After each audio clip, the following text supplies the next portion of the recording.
As we walk, you can hear some of the noises of the workshop, some of the action going on here, a little bit of the rain and wind. You're getting the full experience, even from the comfort of your home.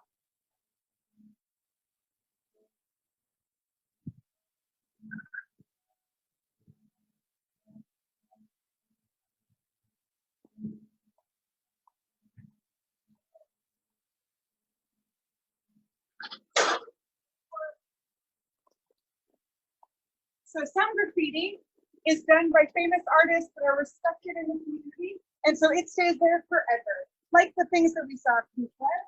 And some graffiti is meant to change.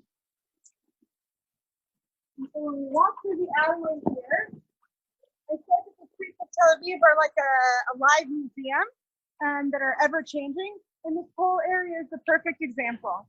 Just behind me is a graffiti workshop, where kids and families and friends can come and they can pick out stencils and they can get spray cans and they can make their own art and be part of this beautiful live action museum that is Tel Aviv.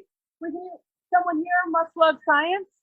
I don't know about you guys. I am not my strongest subject, but we can see lots of the fun things that are very personal about the city, done by people just like yourselves who have come to visit and leave their mark on this beautiful city.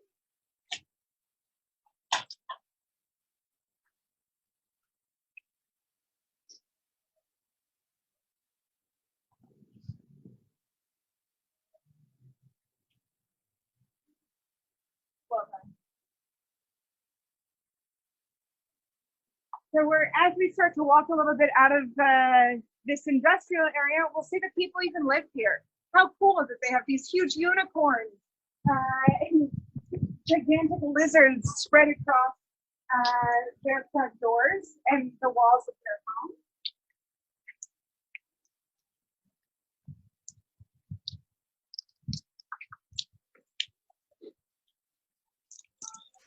I just want to remind people as Shira's walking, if anybody does have questions for her about what we're seeing or the neighborhood or anything else related to this, feel free to comment in the chat box and we'll get those questions to her.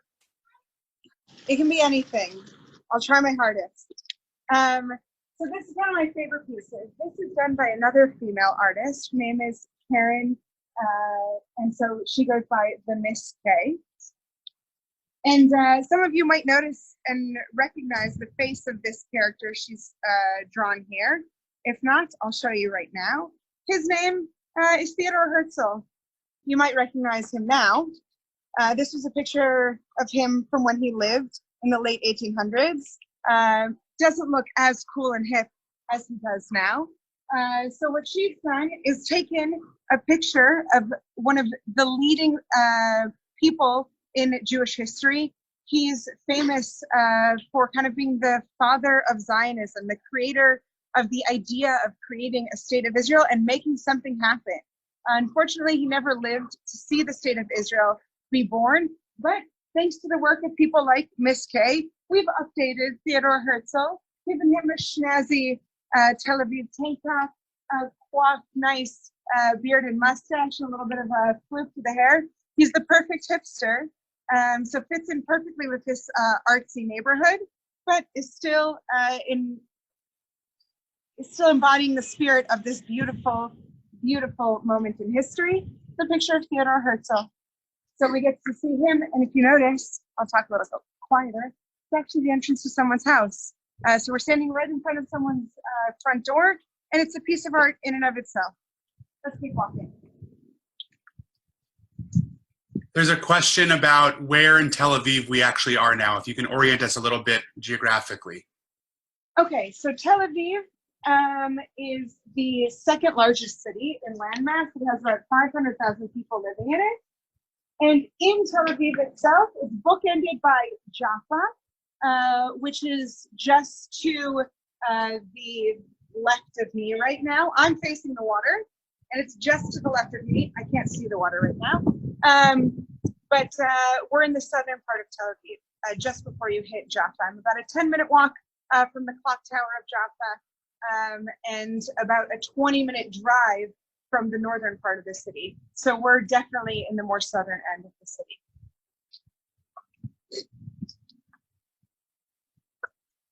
So here you can see even one of the newest additions. This wasn't here even a few weeks ago when I gave tours here. And you can read it, it says Happy Purim. So although some of you might see, even when you're driving in your communities, you might see a tag or little pieces of graffiti, but how many of them do you see that say Happy Purim? So we know that it happened in the last few weeks. Pretty cool.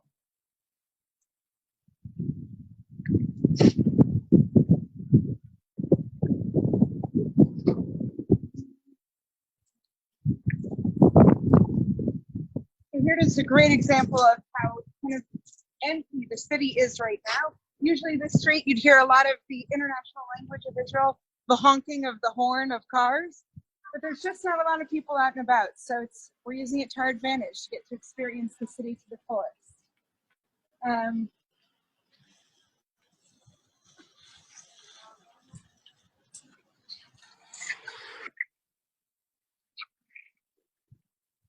So I said that this was originally a neighborhood, the Florentine neighborhood, that was designed for Greek Jews coming in the 1920s, 1930s.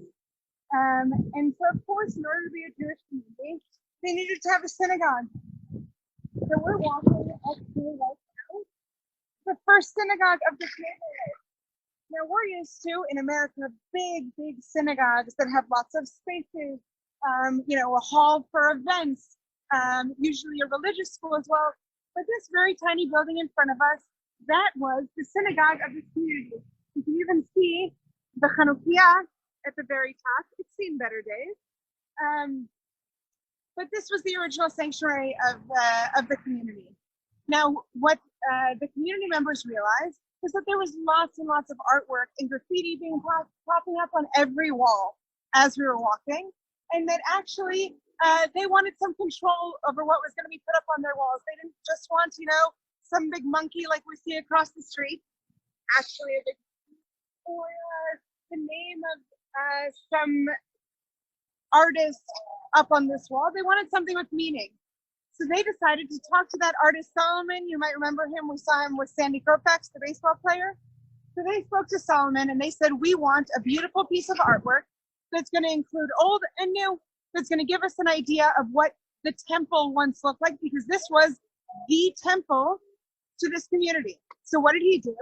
Is he combined some old and new.